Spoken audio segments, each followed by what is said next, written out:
Well, I appreciate being here. I don't make, it was mentioned earlier, other types of arguments with guns. To me, the bottom line is what makes people safer or not. And if my research convinces me of anything, is that there's two groups of people who benefit the most from owning guns. The people who are most likely victims of violent crime, and that overwhelmingly tends to be poor blacks who live in high crime urban areas, and people who are relatively weaker physically, women and the elderly. You're almost always talking about a male criminal doing the attack, and when a man is attacking a woman or an elderly person, there's a lot larger strength differential that exists there than when you're talking about a man attacking another man. The thing is, it was also mentioned about how, at least in name, the gun control laws that they were passing were motivated in part by the Michigan State shooting. Problem is, as what usually happens with these discussions, these laws wouldn't have had anything to do with it. Yeah. The universal background checks, there's not one mass public shooting this century that would have been stopped. Red flag laws, as I'll explain, wouldn't have stopped them either. But the bizarre thing is that for things like red flag laws, or particularly the universal background checks, these are very easy things that reporters or others could ask them about to say, would it have stopped this last attack? Would it have stopped any in the last decade? Would it have stopped any this century? And they wouldn't be able to say it would. Now, one thing that happened, first of all, I have to tell you also, the reaction from the state legislators here wasn't particularly unusual. It's just, so there's nothing you need to apologize for. But one thing that's often brought up, and was brought up continually in the state hearings that I was at, was polling, going and saying, large percentages of people supported the types of proposals that they were putting forward. And the thing is, maybe you guys can appreciate this, how the questions are phrased makes a big difference. So I'll give you an example with regard to red flag laws. What normally happens with the surveys on red flag laws is they'll say, do you support a judge being able to temporarily take away a person's guns if they're a danger to themselves or others? And they'll find 2 or 3 to 1 support for those laws. Here's the problem. That's already the law. That was already the law in Michigan. That's already the law in all 50 states. They're called civil commitment type laws. If somebody is a danger to themselves or others, if you believe that, you call the police come. If the police believe that there's a reasonable chance, which is basically about a 20% chance, that the person is a danger to themselves or others, what happens is that the police will take them in for a mental health care evaluation. If the mental health care experts agree that their person is a reasonable chance, again about 20% chance, then there can be an immediate court hearing. And if you can cross-examine witnesses and look at the evidence, if somebody can't afford a lawyer, one will be provided for them. And then at that point, if the judge thinks, depending upon the state, there are different levels of certainty that have to be made there, then the judge has a wide range of options. He can go and say, look, if you agreed to voluntarily go and see a mental health care professional for counseling, we'll have you come back in a week or two and we'll reevaluate it. You can go and take away the person's driver's license. You can take away the person's guns. Or in the most extreme case, you can go and voluntarily commit the person. The thing with red flag laws is they just deal with part of that. They don't, if you take the survey question to begin with, first of all, and you were to change it, just to go and mention to people, does your opinion of this law change if you're told that there's no hearing, that the judge makes a decision solely based on a written complaint and doesn't talk to any of the parties involved, and that there are no mental health care professionals involved? It goes from about 2 to 1 support to about 2 to 1 opposition in terms of the law. And interestingly, the biggest changes happen to be among Democrats and liberals in terms of the changes in support there.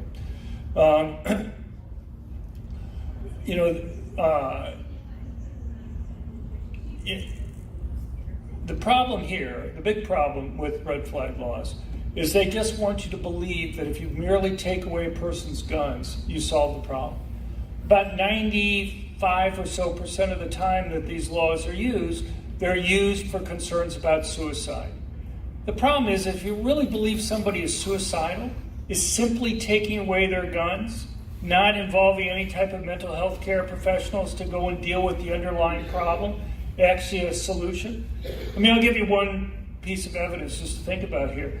We've tried banning guns in parts of the United States. Chicago and Washington, D.C. banned handguns for a number of decades, and yet they had no change in total suicides. Did firearm suicides fall? Yeah, firearm suicides fell. But people merely switched into other types of ways of committing suicide, and that's what you see in other places. These laws can also be abused. I have a very good friend of mine, Andy Pollock, who now lives in Oregon. He had lived in Florida. His daughter, Meadow, was one of the children murdered at the Parkland school. He basically had to get out of Florida because he just couldn't stand being around things that made him remember his daughter that was there. So he moves to rural Oregon, thought, that should be a pretty safe place for him to move. Problem is, his neighbors had moved from California there, and they hate him politically. And so what happened was he had an extreme risk protection order put in against him, which is another name for red flag laws. He accidentally ended up in the same supermarket parking lot as the person who had it, and so he was arrested and taken into jail for a day. But the thing is, when they finally went to court, the judge didn't even require that he had to go and provide any evidence for his side, because the judge said, look, there's no threat here. You shouldn't even have brought this case. But he ended up being in jail for a day and ended up having a period of time where his guns were taken away from him. What was one of the problems with the guns being taken away? He lives in rural Oregon. There are mountain lions and bears. One of the days, a while ago, there was a mountain lion right outside his home. He couldn't get into the house because the mountain lion was blocking his way. He had his dog with him. Fortunately, the dog got into a fight, got pretty badly mauled by the mountain lion, but was able to basically protect him from the mountain lion. The dog required, something like 30 stitches to deal with the wounds that the mountain lion had. But at least he had the well-trained dog there to go and protect him. But just an example of extreme risk protection orders being used to disarm somebody who then was unable to go and protect himself at a later date. These laws also can have unintended consequences in other ways. The executive director for my organization, the Crime Prevention Research Center, Nikki Gozer, 14 years ago, one of her stalkers murdered her husband in front of her. And obviously, as anybody would be in that type of situation, she was extremely depressed. But, you can imagine that somebody who could be a friend or a neighbor could go and say, look, I know Nikki's very depressed. I know she has guns. They could go and put in a written complaint. The judge wouldn't talk to her. They wouldn't have any input from her when they would make a decision whether or not to go and take away her ability to go and protect herself. But she had a hard enough time getting around even with the gun there. I mean, she just had watched one of her stalkers go and murder her husband. And yet, can you imagine with this type of law in place what it could have done possibly to her willingness to go and talk to other people? The same thing with police. Police tend to be depressed at relatively high rates. They do commit suicide at relatively high rates. But if you take away a police officer's guns, what have you done to their job? You've essentially thrown them out of their job. What do you think that might do to people's willingness to actually go and talk to other people about the problems that they have? Do we really want to have police officers, for example, afraid to go and talk to other people about being depressed? Will that make them better off? Simply being able to go and talk to people can be very important in terms of solving this. As far as the empirical evidence goes, one thing that was brought up at the legislative testimony here in Michigan was a couple public health studies which merely look at what the suicide rates were before and after red flag laws, and they would find some small reduction there. But here's the problem. There's really few academics that actually just look at something like that. What you want to do is, there are lots of reasons why things change, and you often want to compare places that change their laws to places that haven't changed their laws. And when you do that, and you try to control for other factors, you in fact find there was actually maybe even a small increase in suicide rates that had occurred. So how about another law that you got passed this year, and that was these universal background checks, essentially extending this registration and licensing that you've had for handguns to long guns here in the state. And again, if you listen to the legislative testimony, one of the things that was brought up time after time was the surveys that 90% or 95% of Americans support these laws. The way the survey questions are written is that, do you support background checks on the private transfers of guns in order to stop criminals from getting guns? And not too surprising, 95% of people support that. The problem is, the laws are like 30 pages long. I can understand why pollsters don't read a 30-page bill to go with somebody to go and have them make a decision on it. But there's a lot in that fine print. So the thing is, if you go and you give people a couple of examples of how the law applies. So for example, let's say a woman, friend of yours, calls you up. Her ex is threatening her. He's saying he's going to come over in an hour, and she's really afraid that he's going to hurt her. And she asks you if she can temporarily borrow your gun until she can go and buy a gun. Well, under the background check bill, you'd be committing a felony for you to lend her your gun. Even if you know she's well-trained, even if you know that she has no criminal background. And under the law that you guys just got passed, it could be, you can't just immediately go and buy a gun, because now you have to go in, get a license, essentially do that. Not all the counties are open every day. Some you may have to wait till Wednesday to go and be able to do it. You may not even be able to do it every week. So you may be talking about multiple days or a week or something before somebody's able to actually get the license and then go and buy a gun. Well, a week may be too long for her to have to wait to be able to go and get the protection. Well, if you go and you just say, you give that story, it goes from 90% support to people opposing the law. Or you give another example, something like, you have a scoutmaster that you know who's going to take his troop shotgun merit badge, and he asks you if he can borrow your shotgun for the day to go and do that. If you lend him your gun, you'd be committing a felony. You ask people if that affects their view on the law, and again, it goes from 90% support to people actually opposing the law at that point. You know, the big change here was just adding rifles to some of the licensing rules that you already had. But the thing is, only about a little over 2% of murders in Michigan over the last decade have involved rifles of any type, which is pretty similar to the national rate. Here's the bottom line, though.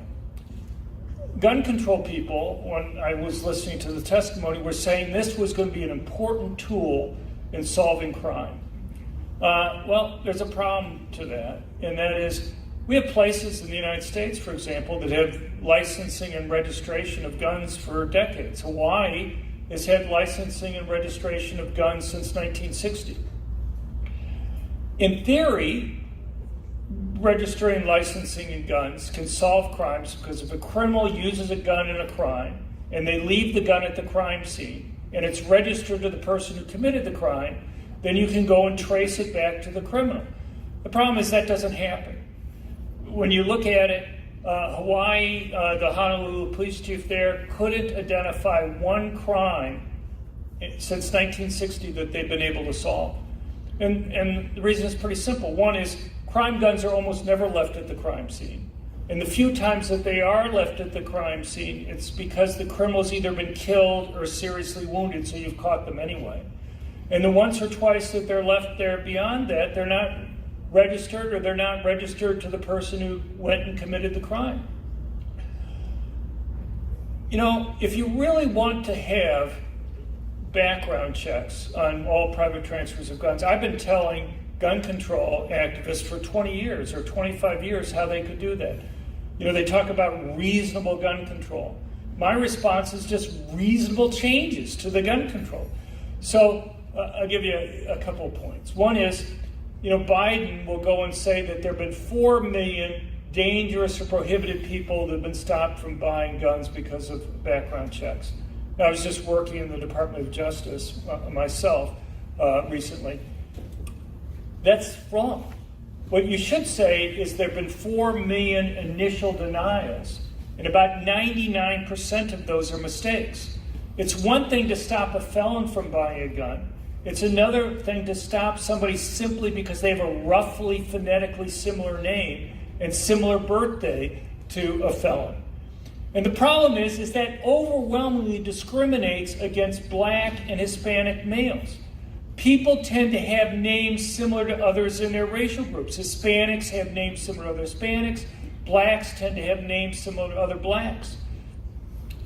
34% of Black males in the United States have felony backgrounds. 18% of Hispanic males have felony backgrounds, 6% for whites, 3% for Asians.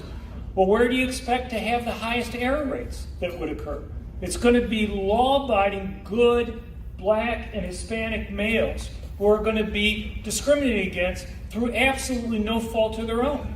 There's no reason why 99%, or about 4 million people who are law-abiding citizens who have tried to buy guns, should be prevented from doing so simply because they have a roughly phonetically similar name and a similar birthday to somebody who's prohibited.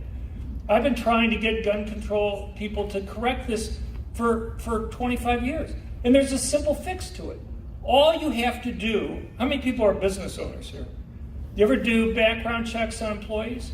Would you look at roughly phonetically similar names and similar birthdays for doing that? You go and you tell Democrats, you go and ask them, you think business owners should look at roughly phonetically similar names and similar birthdays? And they'll look at you like you're from Mars. They'll say that will discriminate against all sorts of people. And you say you're right. But for some reason, it's something that they're unwilling to go and change. Here's another thing just to think about, what I would call reasonable change. Let's say you really believe that these background checks on the private transfers of guns reduce crime. And I'm skeptical, and I could go into it in detail. But let's say you really believe that. Don't you want to encourage people to go and do these background checks? How is making them have to pay fees and essentially a tax on doing that encouraging them? If you're in Washington, D.C., and you want to go, where they're going to be voting on this stuff all the time, and you want to go and privately transfer a gun to somebody, you have to pay $125. Let's say Rob and I were in Washington, D.C., and I'm going to give Rob 4 guns. You think it's just John giving Rob 4 guns. It should just be one background check, because it's the same person getting all the guns. But no, they require a separate background check on each gun. That's $500 then. I want somebody to give me a benign, rational explanation for why you would require a separate background check on each gun rather than just on the person who's going to be doing it. It's obviously, you look at these things. California, Colorado, many other states are the same way. It's just obvious the whole point of this is just to make it costly for people to get guns. But here... There you go. Okay, I think I can remember where I was. Anyway, thanks. But the point is, there are other issues that are similar. Let's say you really believe that background checks reduce crime. You believe it reduces crime for everybody, not just the law-abiding person who's going out of their way to go and obey the law. Well, if that's the case, as an economist, I would say whoever benefits should be the ones who pay. If everybody's benefiting, then everybody should pay. Why make the law-abiding person, who supposedly you want to encourage to go and do this, how is making them have to pay these fees encouraging them to do what you want them to do? If they're really serious about this, what you should do is pay for it out of general revenue, because everybody's benefiting, not just the law-abiding person who's going out of their way to do the transaction. So for both of these things, I'd say these are reasonable fixes. Get rid of the mistakes. I mean, I don't even know how you can justify having a system where 99% or so of the people who are stopped are mistakes, and go and pay for it out of general revenue.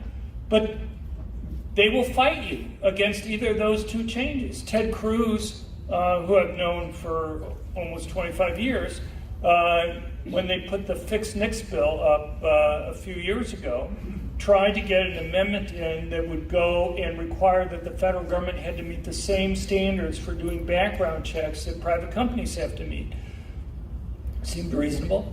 Democrats said it was a poison pill and that it would kill the bill, and that they would blame the Republicans for killing the bill if he insisted on putting it in there. So they dropped it. But, I mean, I could go on, talk about the safe storage laws and other things that you guys just got passed.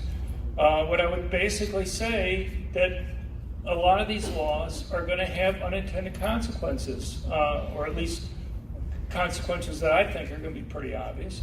They're going to make it so that the most vulnerable people in society are the ones who are going to be disarmed. And they're going to make it relatively easier for criminals to go and commit crimes.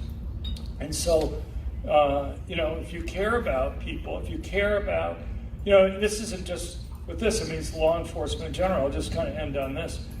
It's bizarre. Democrats go and claim that they care about poor and they care about blacks. You go and you release half or 2/3 of the inmates from local jails over the last couple of years in many urban areas. You go and have district attorneys who are refusing to prosecute violent criminals. You have bail reform in many places. In Detroit, you just had this guy about a month ago who had murdered 3 people, was released on $10,000 bail, which basically meant he had to put up $1,000. And what did he do? He went out and murdered another person while he was out there. You look at that and you say, this guy's already facing 3 life sentences, all right? What additional penalty are you going to be able to put on him if he murders the 4th person there? It's the 4th life sentence. So after he lives through his first 3 lives, then, he'll worry about losing his 4th. He only has 4 lives, right, or 5. So that's a real penalty. It's just not even serious at that point, and you see this happening time after time. Or cuts in police budgets, or making the job of police more difficult. But here's the bottom line. Who are the victims of these crimes? So you look at, often you'll have these district attorneys that say the percentage of people who are convicted should be equal to their share of the population. That's essentially assuming that all groups are committing crimes at the same rate. 90% of blacks are murdered by other blacks. Where do you think most of these crimes are occurring? They're occurring in heavily minority areas. Who disproportionately owns the companies in the stores in those areas? It's disproportionately minorities. Who works in those stores? It's disproportionately minorities. Who goes shopping in those stores? That may be closed or have to charge higher prices. It's disproportionately minorities. Okay? Who owns homes in those areas? Whose property values are depressed because of the higher crime that they have there? Again, it's overwhelmingly minorities. So they go and they say, well, we care about it, and the way they care about it is to go and say, we want to have the rate that people go to jail be the same across all races that are there. But what they're ignoring is it's not just the direct victims of violent crime, which overwhelmingly tend to be blacks and Hispanics, but it's all these other indirect things that are destroying many, many lives that are there.